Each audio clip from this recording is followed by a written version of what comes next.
everyone. Thank you so much for joining us today, and welcome to Ethereal Encounters Unveiled.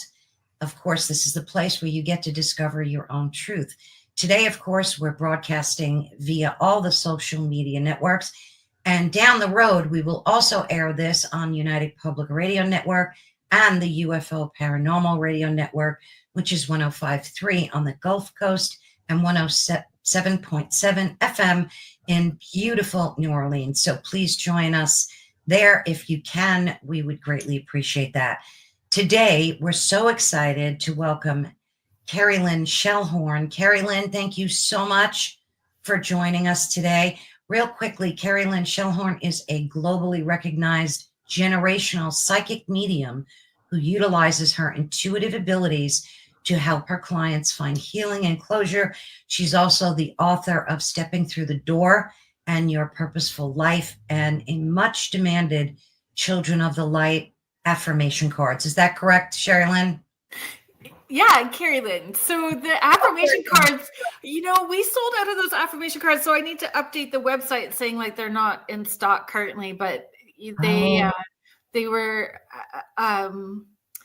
highly in demand, and part of my coming out of the witchy closet when I started doing this work full time 18 years ago, the kids work. So I have always been this way, been able to connect and see and feel the other side from age 5 on. And when I had my children, they were having experiences at that age 2, 3, 4, the same as I did. So that's really when I stepped into doing this work full time. So it made it normal in our house, and gave that opportunity to connect with other families who had children that were intuitive as well too. So yeah. Wow.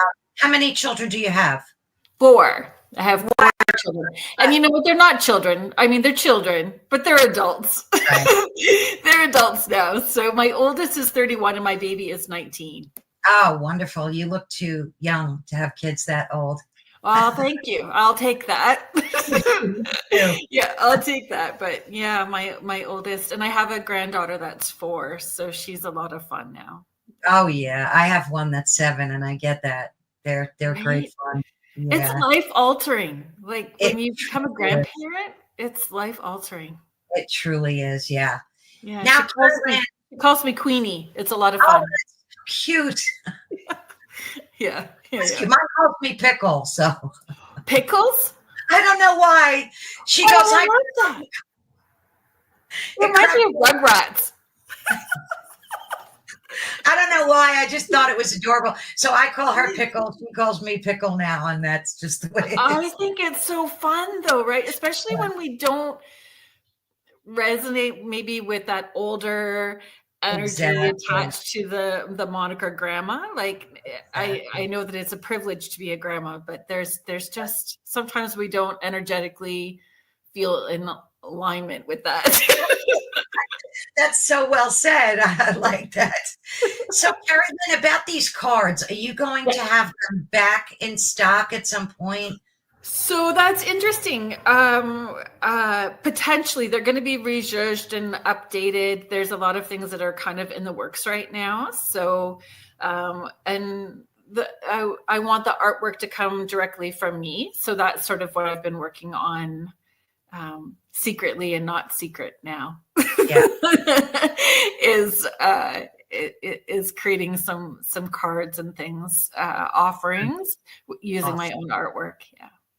Now, of course, we'll have all your social media networks and your website, which is KerrilynShellhorn.com. And then, of course, we'll have your Facebook, your Instagram, and your YouTube channel in the description of this video. So, folks, if you want to track her down, that's the place to do it. Make sure you look in the description of this video and you'll find all of her information. Now, the ebook that you wrote, I think I saw you could download that for free. Am I right about that? Yeah, that's correct. So the ebook was channeled out. It was all like automatic writing. It was channeled out. It was not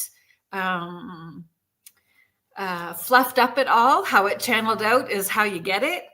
And it's been that way again for like the last 18 years. So it channeled out over a 2-3 day period. And it really is very transparent. It's very authentic to my healing journey and what really kickstarted that spirituality process for me. And we give it out for free on the website, which is just kerrilynshellhorn.com. And there's also, if you email using the contact form on the website, there is a healing tools package that we give out to people for free as well too.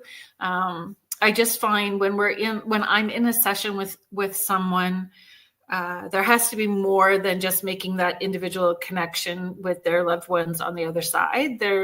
There's a purpose to it. Where does the generational healing need to happen? Where did blocks happen within the family structure, and how can we help move people forward on the other side and here too, right? So being able to give people those tools in a short period of time, plus all the messages, just wasn't possible. So I may give them the basis of the tools during a session, and then we follow up. Actually, you get them before we do the session.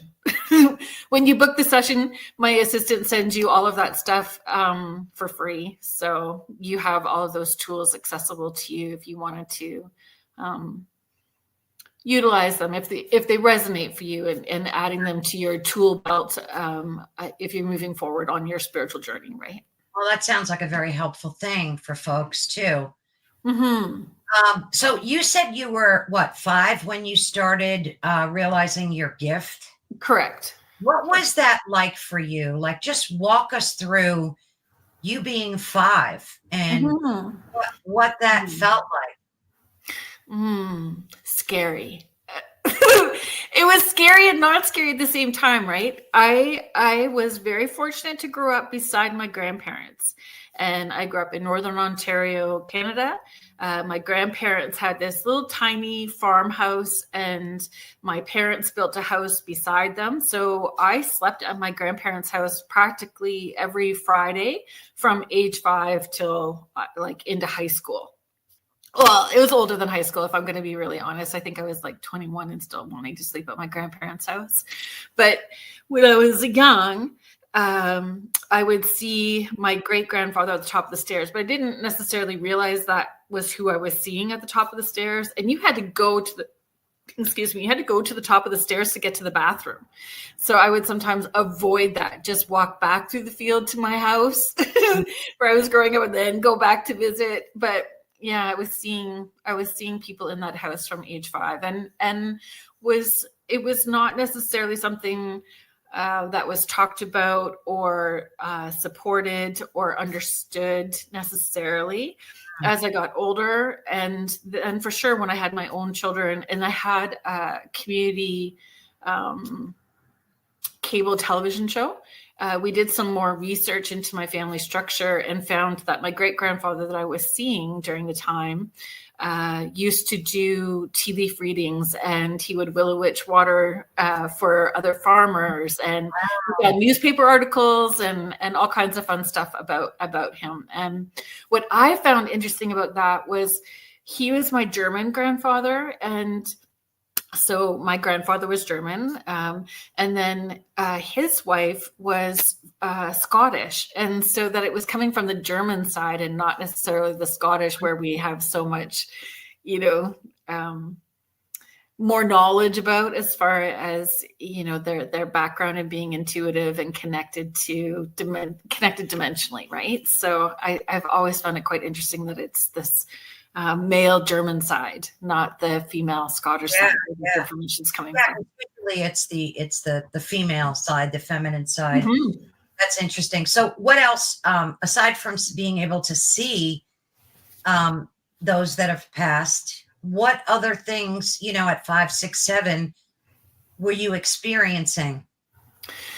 So our house was pretty tumultuous. It was not necessarily emotionally stable place. So for me, a lot of, I feel now looking back at it, right, and understanding that they were presenting in a way to help me know that I was not alone and that I was supported. So for me, there is a lot of dimensional stuff, fae, a lot of stuff with fairies, which I suppose comes in with the Scottish background as well too. Mhm. My siblings and I all had weird dimensional, for sure, ET experiences. Wow. I think that the Northern Ontario just is its own weirdness, right? Has everything going on and there's a lot of Indigenous land, 3 different reservations, all close to where I grew up as well too. So there's that layer to it. There's just a lot. Yeah. So, was it scary for you? Like at that, were you ever scared, or did you feel comfortable? Comfortable. I mean, it was not, when I was seeing my great grandfather at the top of the stairs, I knew that like I didn't run screaming. I just knew I didn't want to walk by him because I didn't know him, but I was 5, but it didn't feel aggressive or intimidating. And the same as the Fae. Like, there's very few times where I have felt scared by the stuff that I'm seeing. Even as a teenager and as an adult, I think maybe twice now I've backed out, going, no, not. I don't think I want to deal with that today. But for the most part, no. Like, I don't know. There is a comfort to it. And maybe because I read so much, I was so immersed in books, and it was an escape. And there was a bit of comfort in those connections to the other side when life in our home felt so chaotic, right? Yeah. Yeah. So, not only can you see those that have passed, but you've also had extraterrestrial experiences as well, right? Mm-hmm. Yeah, I What don't was have. You don't talk about that much? Not much. No, a couple of times I have. I think it's something, where those memories have been repressed as well too. So a lot of it coming to the surface over the last year and a half. Thank you, UPRN, and all of the wonderful pokes and prods from our fellow hosts and our wonderful network owner, Joe Montaldo. There's been a lot sort of coming to the surface that I feel all of us, I had some aha moments, and I was texting my siblings going, do you remember this happening when we were kids? And my siblings going, yes. And did you remember this part? So between myself, my brother, my sister, we've been putting all those puzzle pieces together to some of the experiences that we had as a kid. Oh, wow. That sounds like a positive. Yeah, it sounds like a positive thing to do, right? Well, for sure. It helps you understand. And Right. I've never been scared. I've never I've just never been scared. And to me, I think the more that I've explored those sort of connections, the more it helps me understand why I felt isolated, or that homesick feel, Right. not quite like I belonged. Yeah. And so there is a comfort with it. When did you start doing like personal readings for folks? Like, how did that go over? What inspired you to start using your gift to help other people? Sure. I think I got pushed into it. I feel it was what I was slotted to do. And I started off doing hair. Like, I was a hairstylist for quite a while. And That was then so were you? Yeah. Yeah.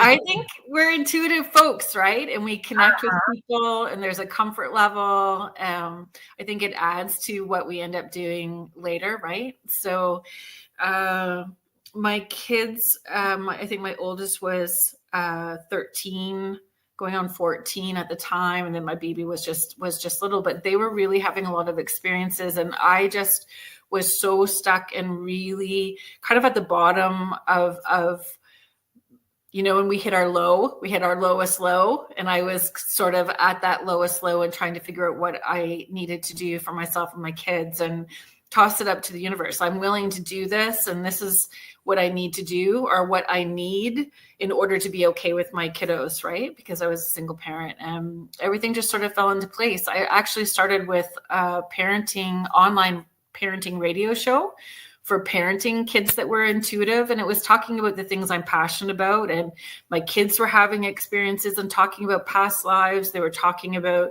heaven and what they remembered about heaven, and making agreements with each other, you know, for being here. We were having these discussions with my kiddos at age 4 and 3. Wow. Like so, you know, coming out later when my oldest was 13, 14, and having the radio show, it just all fell into place. Like, it was just word of mouth. And I'll tell people too, like, when you get the nudge, when you ask the universe for something and you're getting the little breadcrumb and you trust and act on it, you're going to get more breadcrumbs. Right. So you just keep trusting and acting on it, and the more will come. And that's sort of what happened for me. I had people asking me, do you have a parenting course? And I lied. And I went, oh yeah, I do. But I didn't at the time. But I figured they're asking me. So there's something to that. So in my head, I'm like, okay, as soon as 6 people ask me about this, I'm going to put this program together, and we're going to make it run, and we're going to make it work. And it happened within a week, and I did it. And then I taught it for over 12 years. So. Wow. That's wonderful. Mm-hmm. Truly meant to be. That's it really all has. I feel very grateful and humbled daily that I get to do what I do. And I mean, it is work, but it comes to me. So I know that I'm being of service in the right way, that whoever they are on the other side for us, is wanting me to be, because it wouldn't flow in the way that it is if it wasn't what I was meant to do, right? You know, it's interesting because I read on your website, and you just used the word fae, like as in, I guess, fairies, right? Yeah. The only other time I think I ever spoke about them was with a gentleman from Scotland who was a pagan. And no, he was a druid. Excuse me. He was a druid. Very interesting man. I have that video on my YouTube channel if anybody's interested. I found it. I never spoke to a druid before, so it was really eye-opening. So what about these fae? Tell us a little bit about them. What do you do? See them, talk to them? Like, how does that work? Yes. How does that work? So it was in my head. I was always attracted to fairies, like from the time I was little. And I like, where I grew up, it was really the middle of nowhere. It was this little tiny school. The 1-room schoolhouse that my grandparents started was our gym. Like, it was really kind of in the middle of nowhere, and our library was down the hall. There wasn't a room. It was like bookshelves down the hallway for the rooms. And I always would take the same books out that were about fairies. Every time I would sign out the same books, so that connection or attraction, vibration was always there. So as I got older, and again, a lot after my kids, once my kids were born, they really pushed me, like, to really take accountability for who I was authentically, and really stepping into living that. And I feel so that they could have that safe place for themselves, right? To just be open intuitively and connected and aware. So I had an experience. The first experience, I was walking around our block and I saw them. I just saw them. It was these lights, and in the neighbor's garden, were these lights, and it was a remembering. My daughter was asking to put tea and honey out for the fairies, out of the blue. So I'm like, okay. So we created these fairy gardens. And then I was driving, and I know that I've shared this, this story before. I was actually driving. I was driving down a main street that in the city where we live, and this female fae came right up in my face, and she said, "It's time to it's time to remember." And I can feel it going right into my heart space, but it felt like I was diving down inside a tree with her, and I went down inside this tree, and she gave me her name. And she said, "It's time for you to remember." And it felt like I was at home. So dimensionally at home, with this fae family. And at the time we were doing a lot of work with animals. We were doing a lot of work outside, environmentally, right? Conservation, all that kind of stuff. So yeah, it was pretty powerful, because I started bawling my face off while I was driving. I had to pull over because it was such a weird experience. Do these look like Tinkerbell fairies that we grew up? No. And I've seen other things that kind of look troll-like, that are more like 2 feet tall. This was small. It was elongated, kind of like if we were talking what we perceive ETs to look like. It very well could have been an ET, but it felt like fairy to me. So I'm fascinated by that. But it was like going into a tree. We went into this tree, like I was driving, and then it was like boom, boom, boom, like this thing happening, and I pulled over and I was crying, but it was like going into this tree, and it was like time to remember. And so I've just have this connection with them in a way that's very easy to flow ever since then. And that was quite a while ago too. Yeah. So do they teach you different things than other? They do. And it comes in waves, and it's not always necessarily what I need to be doing, but it's helping me when I'm in sessions with people.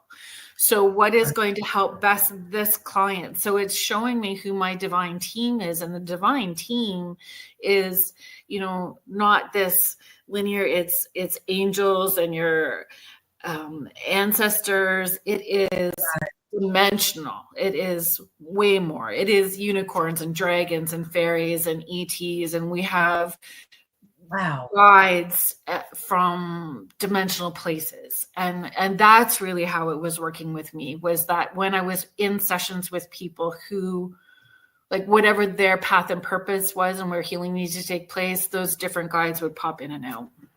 Nice. Now, you talk about how important it is for you to have a sense of humor, and that you use that when you're working with your clients. Why is that? I thought that was so inspiring, because not everybody kind of connects those things together. So how does that work for you? So I would say the humor comes out way more when I'm doing the large public events, right? So when I'm doing the theater events, or the events that are in restaurants, or that sort of thing. So when that sense of humor really comes in. And then during sessions, the humor is there, but it's like having a conversation where you're bantering back and forth with someone. When we laugh, we are not holding our breath.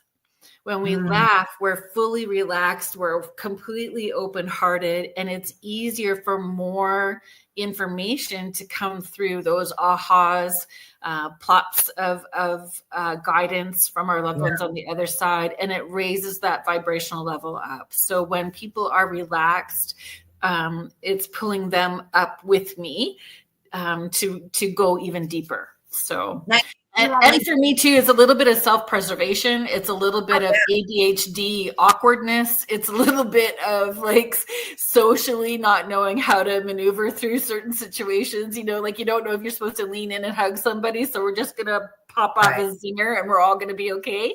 I can see where that would help you too. It would help you to relax and connect. Yeah. Yeah. So these events, you only do them locally in your area then? It's not like you travel to other states, right? So prior to 2020, the world shifted.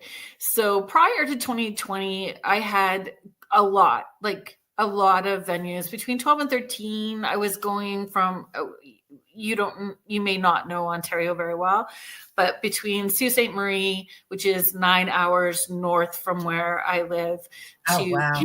Kingston, which is, I don't know, 4, 5, something, I don't know, east of me. So in between those two spaces, I was traveling to all of those places on a 6-week rotation for years and years and years, and hitting other places in Ontario. But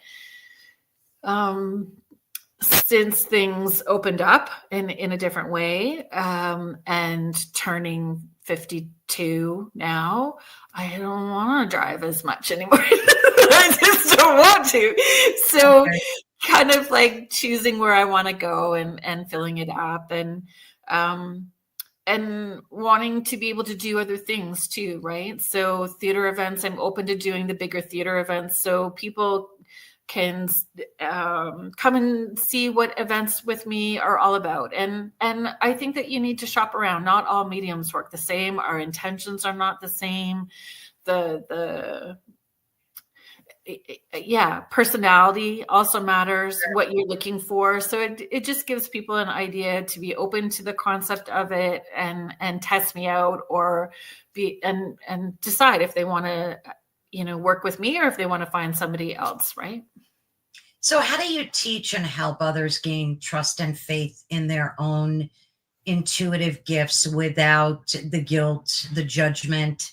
Because I know I do that too. It's like the minute I tap in, I start, hearing that negative self-talk, trying to talk me out of it or not listen to it. Or Yeah. I'll get thoughts like, this is sinful. You shouldn't be doing this, those kind of things. So how do you, because I am Catholic and I do, practice my faith.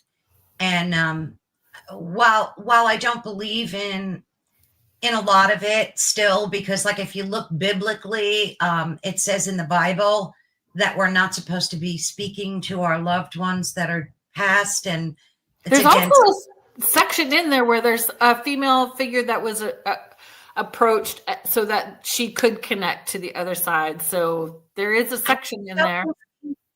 This is exactly what I'm talking about. It's so confusing because on one hand it says one thing, and then on the other hand it says something else. It's very confusing for people. But how do you reach people and assure them that, because I'm sure there's a lot of folks that have these abilities and suppress them, right? And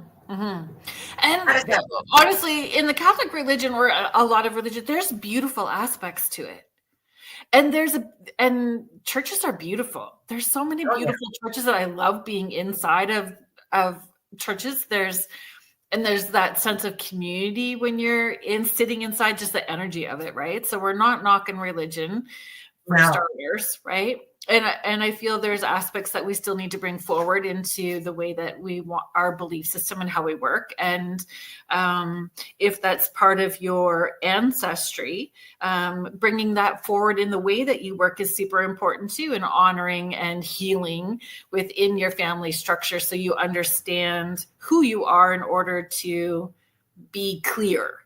So trusting intuitive information. So energetic cord cutting, energetic clearing, energetic dumping of the garbage can of stuff that outdated belief systems, outdated patterns within the family structure, right? So however feels right for you is the first part. And then just adopting the practice. I teach people, I talk about it all the time. If you start your day before you get out of bed and your feet hit the floor, grateful I had a bed to sleep in, grateful I woke up today, grateful that, grateful that I'm warm, grateful I have running water, grateful. So starting your day with gratitude, putting your hand over your heart and taking a full breath in. Breath work is so important. If you hold your breath, it's going to feel constrictive. and you can't receive that way. So having your hand over your heart helps you stay in your heart space, keeps you out of the chihuahua brain up here, right? That itty bitty shitey up here. So taking that full breath and really relaxing into it and asking, what does my spirit need today? And you may not hear anything, but trusting that it will play out throughout the day. But if you I pinky promise swear to people, you can use the contact form, Kerrilynn Shellhorn.com. You can use the contact form. It doesn't work, but try doing it for 2 weeks. And at the end of the 2 weeks, a month is better. But if you try doing it for 2 weeks, the answer starts coming before you are done asking the question. Go to the store, call this person, play, listen to music, cook this food, whatever. You get prompted. So your higher self knows what you need in order to be joyful and peaceful and grounded and centered. And the Chihuahua brain can knock us off kilter. But those answers, your intuition is always going to work in the first few seconds. And it's always going to be the loudest and truest response. If you pause and you wait, it's going to go up here. I just wanted to hear that. That's not really my voice. But if you practice doing that, you'll grow that confidence and clarity to what your intuitive voice sounds like. So that little practice there is the groundwork for everything that I teach. How lean in. I just had this weird experience, hand over heart, take a deep breath in. Is this my stuff, spirit stuff, or my coworker who's having a shitty day? Like you can, and then just trust it and keep moving forward and letting go of the expectation of needing to know all of it. We don't get to know everything. We don't get to know the end outcome. We don't get to you're getting pushed to not go on your car trip today, to wait. So you wait, but then you're expecting that there's some big pile up or there was, a natural disaster or something happened, but nothing happened. So sometimes it is the universe just making sure you're going to listen. That makes so much sense. What about, someone once had told me that we always have 2 demons and 2 angels on either side of us. I don't know how true that is, but do we have demons whispering in our ear trying I hope to not. What? I hope not. Mine can't be very loud then. Mine can't be very loud then. I don't know. And then I feel bad because I feel like I'm shiting on somebody else's process, right? When I have not had that experience. I have not had the experience of knowing I have 2 angels and so many. I have this divine team that energetically each one feels different for me when I'm leaning in, but I know who I'm working with because energetically I know that vibe. I know that vibration because I've worked with them. It's no different than, your family members that you have your Thanksgiving dinners with. You have hugged them your whole life. You have, maybe they've brushed your hair. You've brushed their hair. We have these intimate connections and we know their vibes. So when you're in your, turkey coma on the couch and you're starting to fall asleep, you know who's walking up near you because you know their vibe. You just know that who this is that's coming into your space because that vibe you already know. So the more that you work with vibration, the more you're going to know who your divine team is. My concern in saying that we have 2 of these and 2 of these is that's fear-based to me. That to me, that's so fear-based. And then what are you creating if you're leaning into the fear? And I choose to not lean into the fear. I just choose not to lean into the fear. I have to be honest, that freaked me out when this person. Of course it would. I was completely freaked. And he also said that those are the voices that we hear, like it could be anything from gossip, or self-negative talk, or any of the bad stuff is these demons trying to get you to pay attention to them. Maybe. So what do you think that's just our ego doing that to us? Like, we raised on, depending on how we were, maybe we came from a family where there was a lot of negative self-talk. I mean, it doesn't have to be demons, right, Kerrilynn? Exactly. Exactly. But it could be. I just have personally not run into that at this point in time. Good. And so for me, if we're talking about having had this as a full-time career for almost 18 years now, like in the spring, it will be 18 years. And when I first started, because I had no concept of recovering people pleaser, no concept of boundaries, I was having 6 to 8 clients a day, 6 days a week for years, thinking that I just need to be of service, and not realizing that I also needed to have, better boundaries. So that learning to speak my truth and learning to, thank you for giving me the opportunity to practice speaking my truth. Thank you for giving me the opportunity to say no. And that it was a practice, for me. I just feel that the stuff that feels lower energy for people don't always have to be scary. My paternal grandfather, so not my great grandfather, but my paternal grandfather, he was like a crotchety farmer German. He comes in and he can feel pretty intimidating when he comes in, but he's not. So if you have not worked on your own personal healing, you could be triggered, and then you hold your breath and you feel like this feels really, and he was a drinker at one point. So there's all of that energy attached to it. It could feel low where somebody's misinterpreting the energy that's coming in. That makes so much sense. Have you ever, which I'm sure you have, had clients where their loved ones just didn't come through? No? That sounded so arrogant, and that's not how I meant for that to spill out. No, that's fine. Yeah, no. For me, though, where I find I get frustrated in sessions, if someone's really wanting a particular person, and I get needing to vet out who is truthful and who is not truthful in doing this work. So for me, I have a very clear structure that I like with how I work. I say it's like getting a trailer to a movie. So I want to see who's coming in with the trailer, who's the highlight, who's that main event person, who's the extra people hanging out. And then I give a client, I have a structure. Show me how you died. Show me rows of children or siblings. How are you connected? Highlights, job, property, relationships, guidance. Are you hanging out with them? Where are you hanging out? Do you give them signs and symbols? What can they look for to be connected?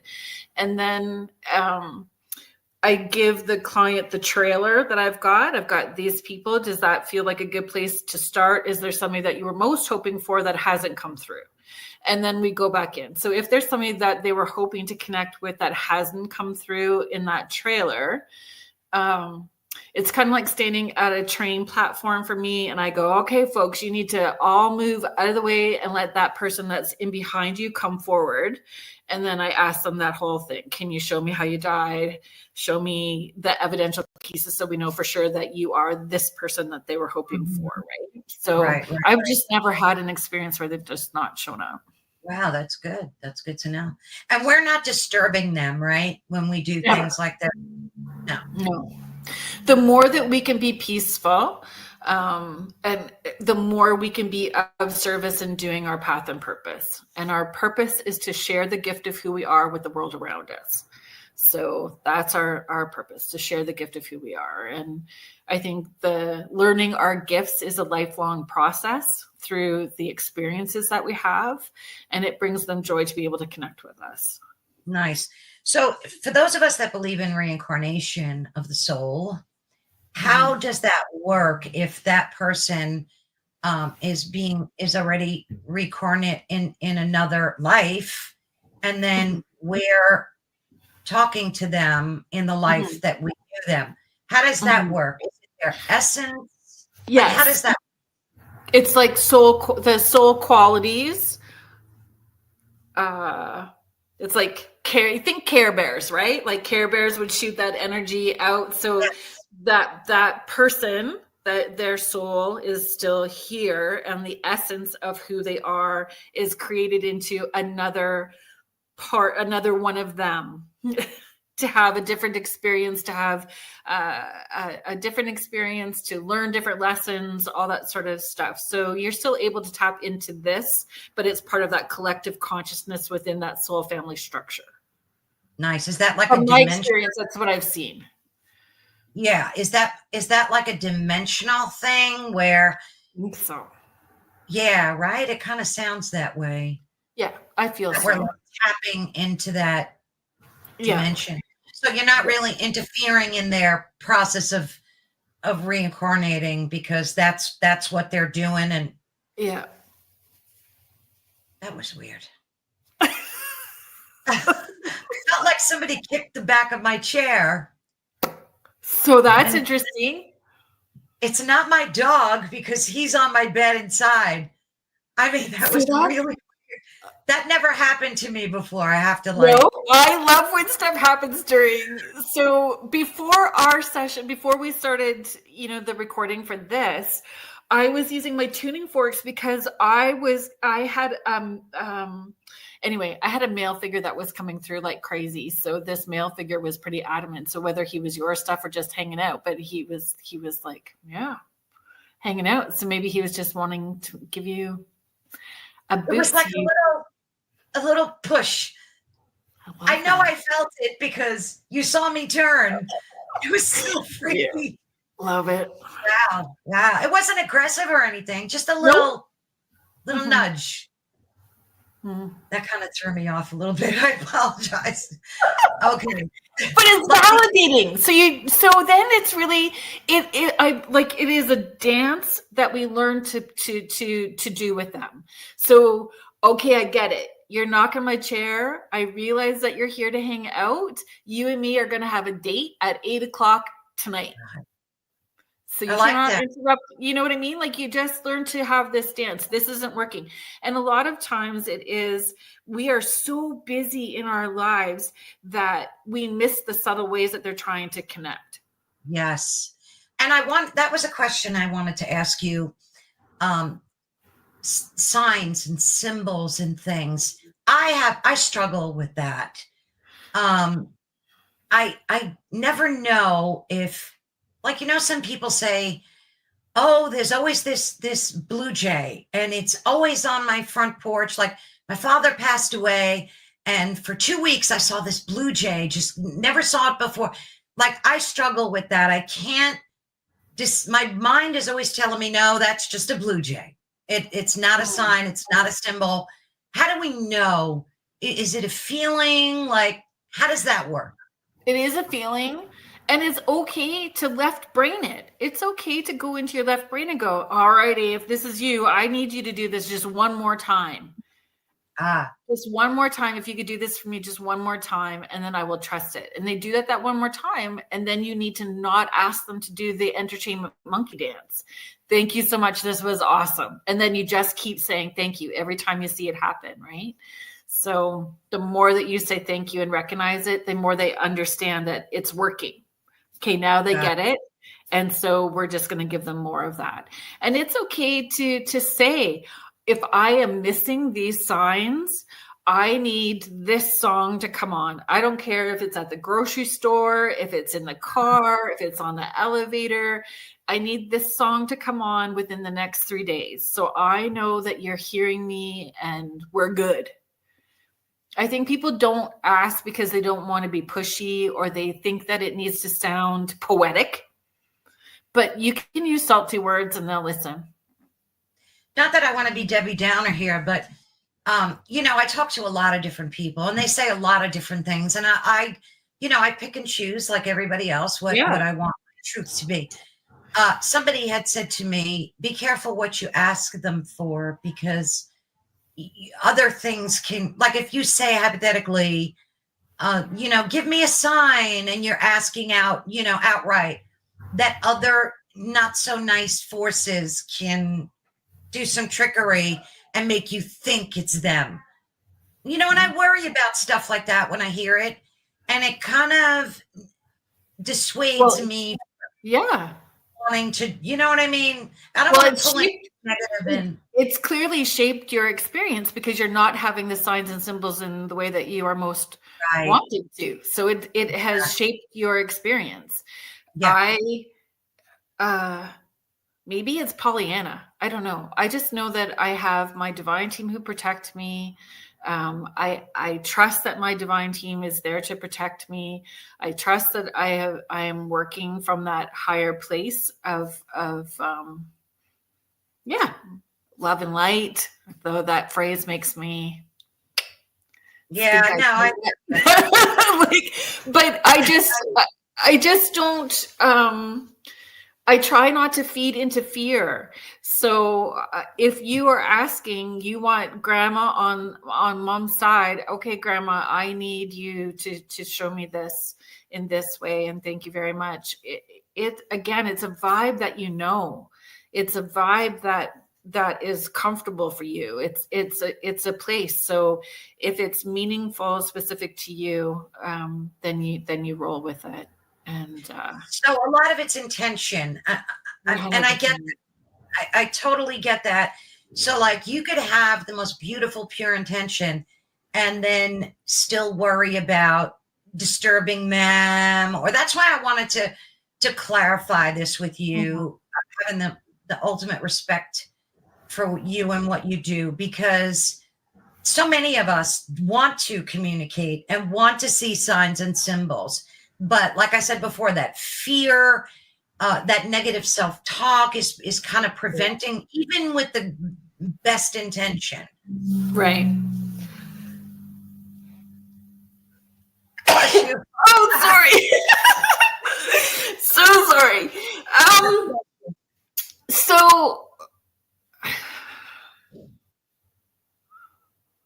I just don't lean into fear. I don't know if it is, again, I don't know if it's just the Pollyanna in me or if I have a little bit of a sort of attitude about it. Like I just don't feed into the fear a whole lot. I know that the disconnect can happen even for someone who's doing the work full time. I had a number of people pass away this fall, and I've only connected in a little bit on my own and felt them. And when I started to cry, then they pulled back. So I was having to say, it's okay, pull up. I'm only going to cry for a minute and we're good. And I need to cry. It's okay for me to cry. It's going to help me process. So sometimes those signs and symbols aren't coming because there's healing that you need to do, or the grief is so thick that it has created its own block. Counseling, therapy, grief counseling, those things help. Try writing them a letter. You know, I'm not a very good journaler, never have been. But I love writing letters. So writing letters to them, and writing letters to them initiates a contact as well too, right? Asking them for signs and symbols. It's interesting that we're having this conversation. Like I said, I just finished teaching this class. So I wrote a grief toolbox down. Do we have a second for that? Oh, absolutely. Okay. You have plenty of seconds. I was just going to ask you about this topic too. So I'm so happy that you're talking about. Yeah. EFT, emotional freedom technique, finding somebody that does tapping. It really helps as well too. When our left brain, right brain are kind of all muddled up. So I've even talked about like crisscross applesauce when you're a kid. So crossing your arms and not tapping, it's helping recenter and balance. Moving when we are in grief, we can have a slippery slope with our mental health as well too if we're not proactive with it, and get stuck into habits that are not healthy for us. So movement. Energy needs to move. Energy is movement. So getting out and walking, baking, going for a hike, walking a dog, something, going for a swim. We have to move. So setting your intention before you start that movement, that you would like a plop or an aha, a sign, a symbol, and then just letting it go. What else to do? You know what else helps too is, it just fuels our spirit at the same time too, but it does help us connect with spirit, is turning your face up to the sun. Like standing outside, and it's like, it's a feel, and it just feels good. When you open up your windows and the sun's beaming in, we kind of all want to do that. I love that. Yeah. So it's raising your vibrational level when you do that, turning music on and moving around while you're cleaning. When you move into a non-thinking mode, when you're non-thinking, that's leaving a door open for those loved ones to give you that plop of guidance that shows up out of nowhere. Being open-minded to how that information is going to come in too. You could be standing in line at the bank. So you're in queue at the bank and you hear somebody saying the same phrase that your dad used to say all the time, and you never, yes. No, I'm hearing it. So they will use a third party to make sure that you have a memory triggered or an emotion triggered. And sometimes it's jarring, but it's beautiful, right? Because it's putting you into that connection space with them. So being open that the sign and symbol can come in so many different ways. I had, so that happened to me recently. So a friend had passed away, and he's joker teaser, outgoing comedian, literally comedian. And he would always text me and say, "You're the best, kiddo." And I was out and I heard somebody say that phrase, "You're the best, kiddo." And instant snotty, ugly cry, but it was good because I had been waiting for him to come through. And I know that my grief and anger and frustration with his passing was creating my own block. So hearing that "You're the best, kiddo" was exactly what I needed. News feeds, people may want the butterfly and the dragonfly, but on your social media feed, something comes up with a prayer or a poem. That's also a sign or symbol. You walk into a store and there's like a whole row of freaking pillows that are all butterflies. When like be open that it could come in so many different ways. Now, Kerrilynn, do you teach these classes via like Zoom, or how does this work for folks that are interested and want to reach out to you? How does it work? So I'm getting much better about putting things on the website. So the website is the best place. You can sign up for the newsletter. On the newsletter that I send out, I am too neurodivergent and all over the place to send you more than one email in a month. So you will only get the newsletter once and no other contact email from me. The newsletter has the upcoming events, upcoming workshops. There's special things in the newsletter that I don't offer other places. So currently the newsletter has an offering that I don't have on the website. Like there's perks in being part of all these other things, right? And then we do it through Google. Tonight is the last night of a 5-week meditation course.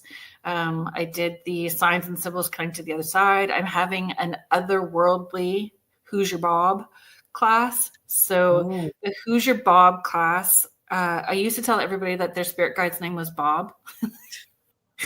Everybody's guide's name is Bob because Bob don't care.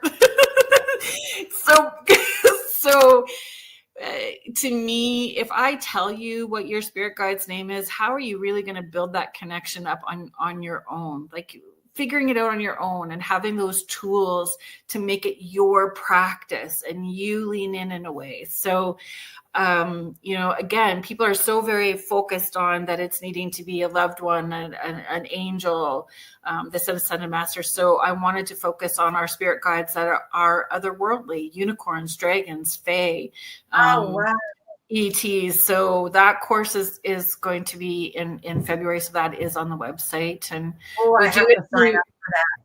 Yeah, we do it through Google Meet, and then I send everybody a link to the recording, and then you have a recording that you can access for a week after. So even if you can't access that night, you can watch the recording. I tend to give, everyone tells me the courses are like 3 master classes in one, because I give so much information because I want everybody to have these positive experiences. So there's always lots of information, and I'm pretty accessible. Can our pets that have passed away be our spirit guide as well? Mm-hmm. Well, part of our guides for sure, and I mean there are guides when they're here. They Absolutely. they are definitely, trying to help us remember aspects of who we are and be a part of our healing journey here. So they definitely come through as well too during sessions. That's The great. pets always come through. Now, It weeds me out, honestly. It's not my favorite part. But I love animals. Like I am an animal lover, but animals touch me when I'm working, and like dead folks don't. Spirits don't touch me, but animals touch me in spirit, and it wigs me out. No. You mean like they'll brush up against you, or? Oh yeah, jump up on my lap, breathe down my back. Like I will, yeah, and you'll just physically know, like your chair being, kicked. Yeah. Your chair being kicked. It's a real physical thing, and I will have a small dog, or usually cats will do that figure 8 around the bottom of my legs.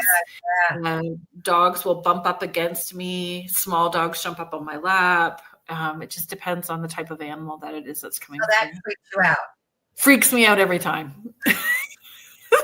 Oh my God, you're a cat person. I love cats. I'm sorry to freak out. Oh, that's funny. I mean, I love cats, but I'm allergic to them, so I never could own any.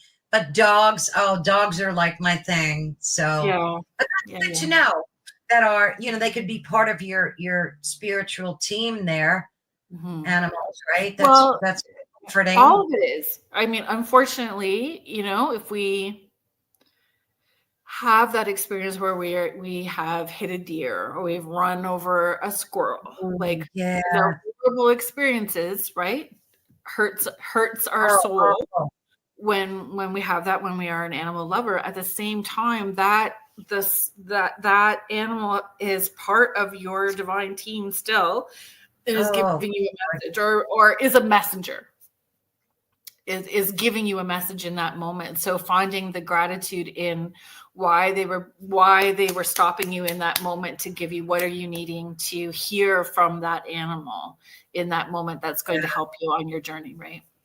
And I'll tell you that was one of the main reasons I started eating so much less meat, because I always felt that, I think it was Cahill Gibran. I was like addicted to reading. I'm probably pronouncing his name incorrectly, but I mean, great poet, Cahill Gibran. He had said that, like, before you eat meat, you should always say a prayer and be grateful and say, this animal sacrificed itself so that I may live.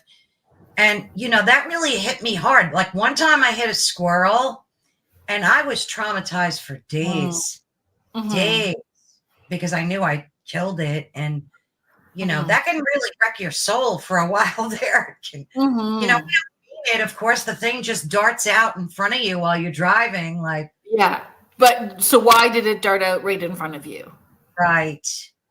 Why did it dart right out in front of you and not give you that moment? So not getting caught up in guilt. So, where else do you hang on to guilt? Where else are you hanging on to response, like guilt attached to things that aren't your burden to carry, right? So there's other aspects and ways of looking at those situations. And the same with great the same topic. with meat.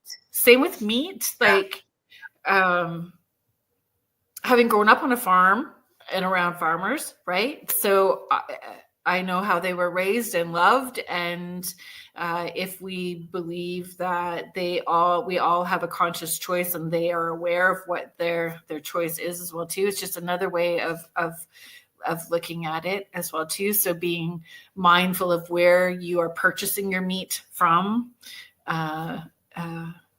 matters. Yes. That matters as well. That matters as well too. And I think that I struggle, and I know this is, you can email me and we can have conversations about it, anybody that may be ruffled about it, but we're talking about plants having consciousness as well too. So then are you going to not eat the carrots either? Like, if we're all interconnected, we're all playing a role. Do we all know the role that we're playing when we choose to come to this planet? Because in this planet, this is what these bodies are needing in order to thrive. And though, I mean, we have sensitivities, it's just a conversation. I tend to poke a lot of questions because I'm a seeker too, right? Absolutely. It's so true about the plants, because I had this one orchid plant that I must have had for 8 years, and it would not bloom. It just would not bloom. It was healthy, green, it was nice. It just wouldn't bloom. So I started talking to it and just saying, gosh, you're so beautiful. Your flowers are so, and just doing that. And I, if you go on my Facebook page, I have pictures of it in bloom. They're stunning flowers that bloomed. Wow, eh? So, like, you're right about the vegetable thing, Yeah. What was the fellow's name? Was it Emoto? Who did the water? The water guy? Yeah. Where if you talk to the water and freeze it, and you talk lovingly, it makes beautiful crystals like snowflake. And if you use hateful words, it's like ugly shapes. Yeah, I think it was Dr. Emoto. Yeah. People that up. That's so animals, people, plants. I think we're all, and again, because we're all interconnected, right? Like, absolutely. And I know it horrifies people, but I'll if I do a full thing of sessions or a really big event, I will eat a Baconator from Wendy's with no guilt. I love that. Because God needs it. Yeah, I mean, I can't even eat a full one anymore because definitely things have changed for me, but there's something in that just pulls me down really quick. And I realize that there's other ways of grounding, and I understand all of that, but sometimes just that one bite even is enough that pulls me down. Sure. Well, look at all the energy that you're giving, when you do these readings. I mean, even these interviews, they're tapping into your spirit and draining to a certain degree. So your clients online, when they want readings, how does that, because I had somebody ask me, well, if you're not in the same room with that person, how can they read your energy? Like, explain how that works. Well, because they're dimensionally somewhere else. Like, you don't need to be in my physical space. So the best example that I have of that, again, I know that you may not know our geography in Ontario very well. So I was working in Espanola, Ontario. Espanola is like 5 hours-ish, I think, north of where I live. And I was going to be leaving that day to come back to Guelph, Ontario, where I live. And it was early November. It was snowing. So I was going to be driving into snow. I was going to be driving in snow at the dark time. And I was super angsty. So I had that one last session that I needed to do. And my friend brought the people in. It was 2 ladies. They came in. I didn't even introduce. It was horrifying when I thought about it after. I didn't introduce myself. I didn't even ask them their name because I was so focused that I needed to get this done as fast as possible so that I could get on the road, because I knew that I had this long drive in freaking snow in Ontario. So anyway, I didn't ask them their name or anything. I just started shooting off. Boop, boop, boop, boop, boop. You have your female figure coming in. This is how she's connected. She's showing me all of these issues. She got this going on, blah, blah, blah, blah, blah. And I hope that's okay. And thank you very much. And then we finished, and I had to pull over on the ride home to put windshield washer fluid in because I hit really sloppy weather and I couldn't see. And then it dawned on me when I'm underneath the hood putting this windshield washer fluid in, realizing I hadn't even introduced myself. I hadn't asked them their name. It works the same as on the telephone or on Google. And sometimes on the telephone, it's even better because you're not seeing people's face. You're not seeing you just get to hammer out that information really quick because it's dimensional. They're in that layer that's just right over top of us. And they know to show up they should know to show up because you've talked about it, thought about it, wrote about it. So you put your intention out there before even speaking with you. Oh, wow. Yeah. I never thought about that. And most times, like, people in spirit will show up at my house before a session. They'll show up in the morning. They'll show up, pretty sure they're loud right before a session.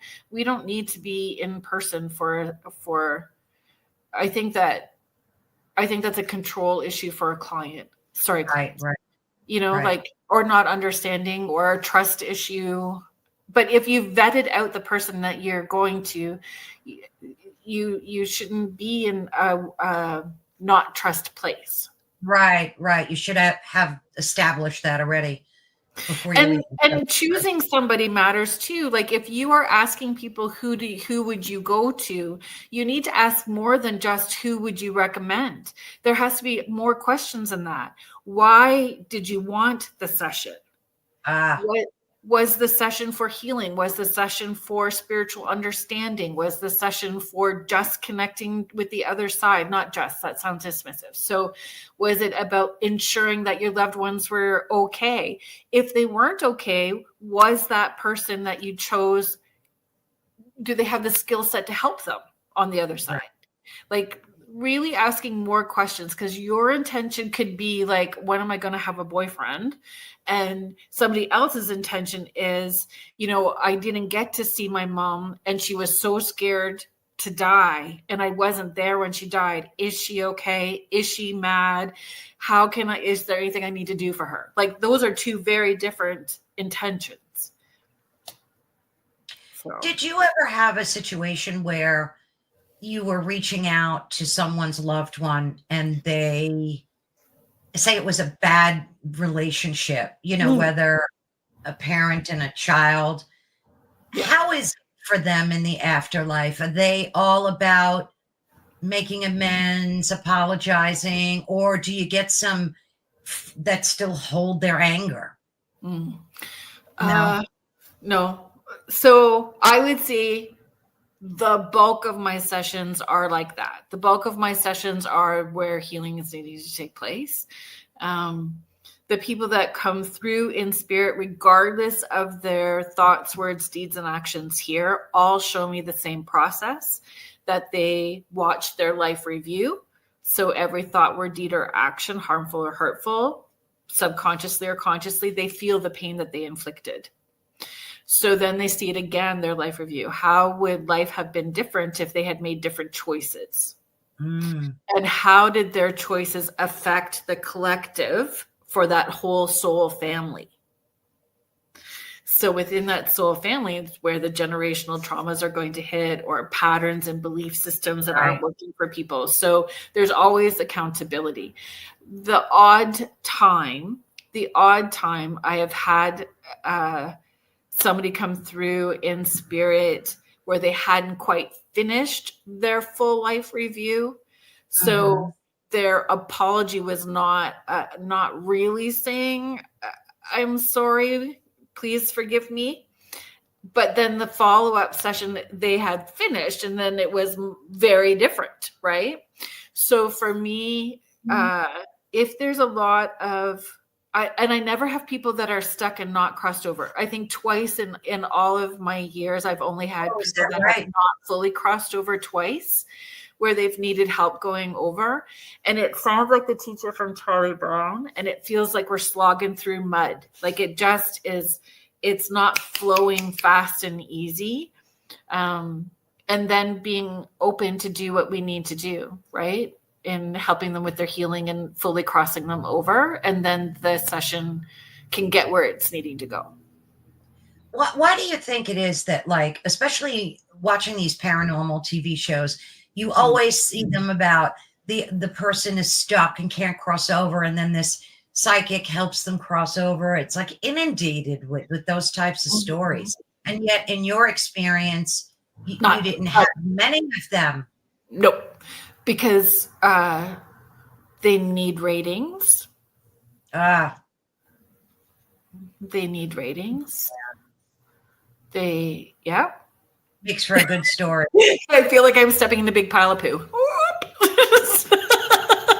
But so, I mean, that's one thing that I was super grateful for with the show that I had, or for the shows that I have seen that are through local cable programming, is there's no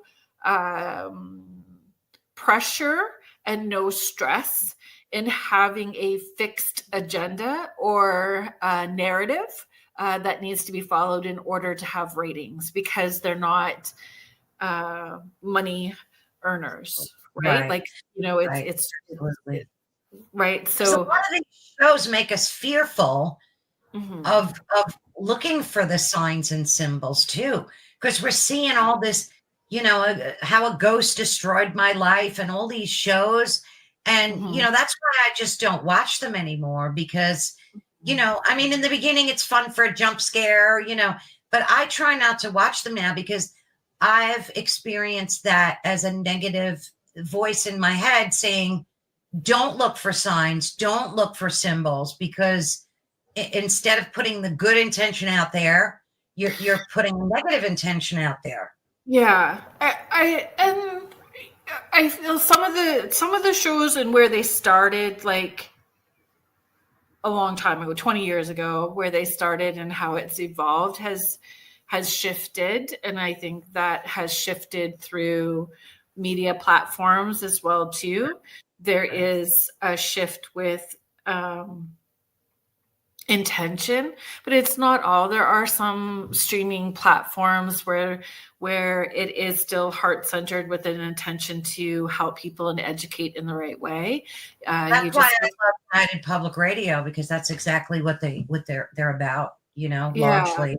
Yeah, and again, there's more out there as well too. So I find it just if it's not resonating for you, then you look the other way, and you'll find it eventually, right? But the paranormal field has gotten pretty muddy, for sure.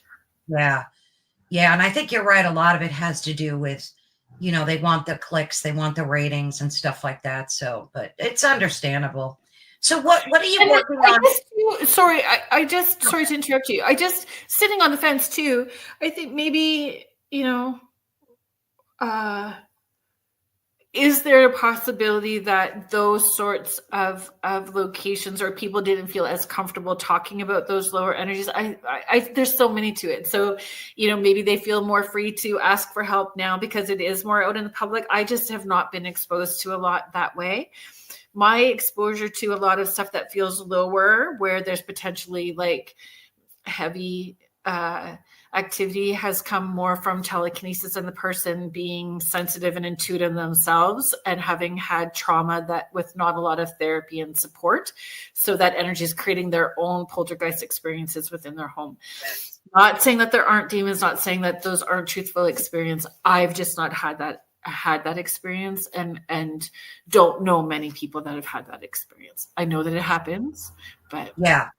What about you, for folks that want to use tools like spirit boards and crystals and things like that?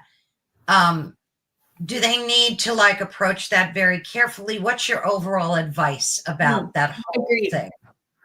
But even an app on your phone that's tapping into the other side, even a voice recorder, like a recorder that you're using. If your intention is to tap in to the other side, then make sure that you know how to open properly, how to protect yourself, and how to close it properly. So opening and closing, and sometimes seasoned people can be duped as well too. So it's always being, I personally, I hammer it home all the time, personal accountability with your own healing journey. So don't be working when you are having an off day. It's okay for you to say this is an off day, or, your own personal. So where you are at is also going to matter in what comes through and how it comes through. So finding the right teacher and understanding how to open a situation or how to start it, what your intention is for doing it, be very clear, and then closing it when you're done. Stating, like I'm done, we're done, you stay, I'm going. Right. My divine team is going to, sever any energy between us, so there's no entanglement that way. And having a very clear, but also looking at what your heritage is. What is your heritage, and what would your ancestors have believed in, and utilizing any rituals or routines, structures, a way of doing things from how your background is. Important. That's so interesting, because I had an Irish grandmother who was born in Ireland. She used to freak me out as a kid, because she was always telling me these Irish fairy tales and stories. Fairy weren't nice either.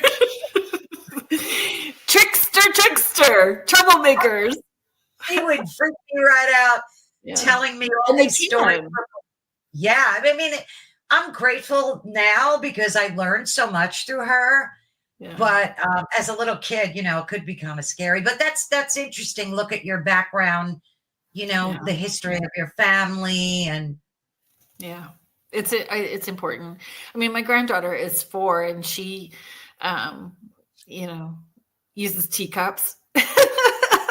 We have her, holding a teacup and looking at symbols. What do you see in your cup? And that's so awesome.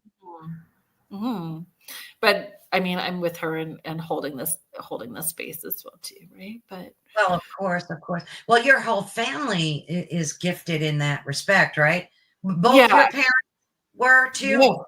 No. Oh, just your dad. You just on your dad's side. I don't really know if my dad had experiences, but I know his sister did or does. I don't really. I know that his dad, so my grandfather, used to talk about, respecting the land, respecting nature, our connection to all of that. And then it was his father, so my great grandfather, who used to do all of that tea leaf reading and kind of stuff. So I don't know why it wasn't talked about more when I was little and having experiences. I don't know. I just know that when I got the cable program at the time, I called all my family. I was like, hey, so, when we weren't talking about this, now everybody's going to know. It's in Canada, you had this cable program. Was it aired? What was the name of it? Tell us about that. It was called Extraordinary Connections through Rogers. So it was, I was really grateful for it. It was a great program. It was really honoring and respectful of the way that I worked, and definitely got my name out there locally. Wow. Could we watch reruns? Yeah, it's on YouTube. I have, Wade Leston had red hair, but it's still me. You'll know the laugh. So it's Extraordinary Connections through Rogers, and it was a lot of fun. Through Rogers? Yeah, Rogers Cable. So it's Rogers.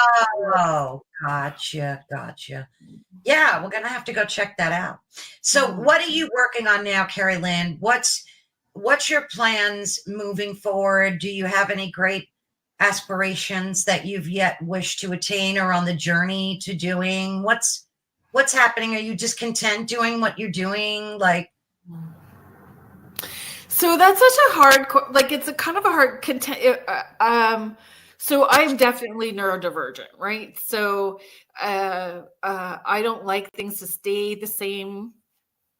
I like when things switch up, so I don't Mhm. feel like I'm in a rut. I will even drive to the same location, but I'll drive 4 different ways so that I don't feel like I'm in Oh, this routine, right? So, um, it's interesting that we're having this today. Thank you so much for asking me to be on today oh, because just is so divine synchronicities that are happening.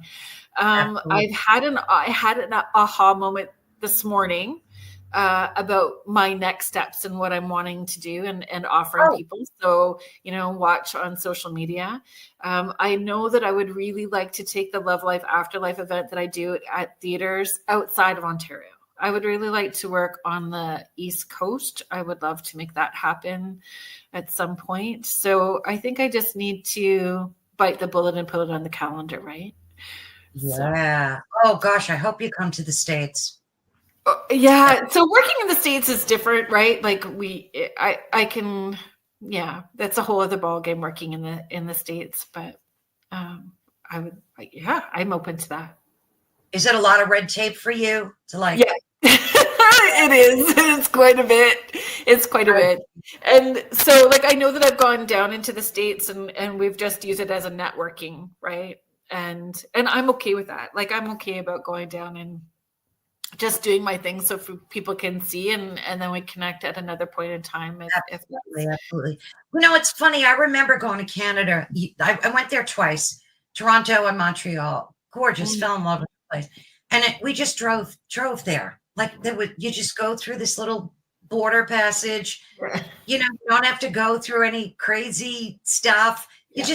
We're connected, so you just drive through. Now it's So like I a grew night. up yeah, I grew up outside of Sault Ste. Marie, Ontario, which borders Sault Ste. Marie, Michigan. And so growing up, it was always back and forth. It Oh was it yeah. was just no problem. And my grandmothers, I would go with my grandmothers, and my grandmothers always called it crossing the ditch. We're crossing Oh, the ditch today. So we would go into Michigan all the time, Ponderosa. We'd have to go to Ponderosa for lunch. of course. So As you do. now to do that, you have to have a passport and God knows what else. But yeah, it's crazy, and we're like we're connected, like we're neighbors, but we're connected our countries. So it's like Yeah, my it makes oldest sense. son my oldest son was born on July 4th. So Oh, I would take him to to the ditch, but we could watch the fireworks, right? Look at what they're doing for you, dude. They love you as much as I do. They've got fireworks for you. that's right. That's right. Fireworks on your birthday. That's Yeah. cute. Cute. Oh, I gotta Now tell he's you, 31. funny birthday story. When I was pregnant with my son, my due date was October 1st. So I was like, okay. And I was in this kind of occulty bookstore in Lower Manhattan. And I'm just me and my husband, we're poking around looking at books. And this woman walked over to me and she just put her hand on my belly and she said, "You are going to have this boy on Halloween, and he's going to be very gifted and special." And I said, "No, no, no, no. My due date is October 1st." She's like, "No, no, no. You're going to have him on Halloween." And I had him on Halloween. Get out, eh? Isn't that freaky? And he is That's gifted. that's awesome. But Oh, how could the doctors have mucked up that due date? Like, because that's a long overdue. it's awful. It's awful. Not only did I look like an elephant, but it was very dangerous for me because my doctor went on vacation the last 2 weeks and never told me. Oh my Atlanta. Yeah. Wow. Yeah. So, but she knew. She knew. Wow. Crazy how she knew. So I mean, that's a cool story, but it feels also intrusive at the same time. I know. What if you didn't want to know? She just walked over and put her hand on my stomach, and I'm like looking at her. And people do that. Well, they used to, not anymore. But like you see somebody, pregnant, and you're like, "Oh, can I touch the belly?" People don't do that anymore, but they used to back in the day. Yeah, yeah. Yeah, cute though. But I want to thank you so much, Kerrilynn. Oh, it's We're a pleasure. approaching the hour and a half mark, and I'm so grateful to be able to be in the same space, virtual space as you. I thank you so much. I hope we can do this again someday because I still have so many questions, and I'm definitely going to be joining one of your seminars on your website. And again, folks, I'll have all that information in the description of this video. So be sure to check out her website and stick around when we are done recording because I'd like to just speak with you briefly. But thank you again so much. It was truly an honor and a blessing. Yeah, thank you very much. I'd love to come back. Thank you.